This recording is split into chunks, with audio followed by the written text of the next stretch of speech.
sukat hanggang ngayon dito sa Redemptorist ay magbubukas, mag-start ng operation. Bukas ka ngayon, pero mag-start ng operation bukas ng alas 5 ng umaga. Kaya hinihikayan ko lahat ng ating mga commuter, subukan ninyo at makikita nyo napakaginhawa kumpara sa traffic na nararanasan natin araw-araw. Sir, will there be a free ride? Libre sa sir? Libre.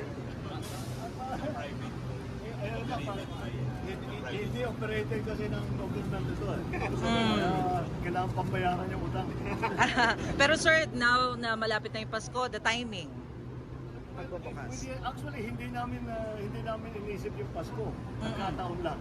But lahat nga nito mga real project, basta sinasabi ko, gawin natin ang lahat para matagdagan ng matagdagan. Dahil makikita naman natin napakalaking bagay, napakalaking bibigay na ginhawa at mas mabilis, makapag-save ng time at simple lamang ang pagsakay ng tren. Nasanay na rin naman ang mga commuter natin, kaya subukan nila itong bagong linya.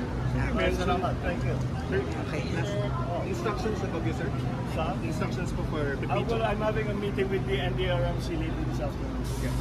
Thank you, sir. Salamat, sir. Thank you, sir. Okay. Sige, salamat.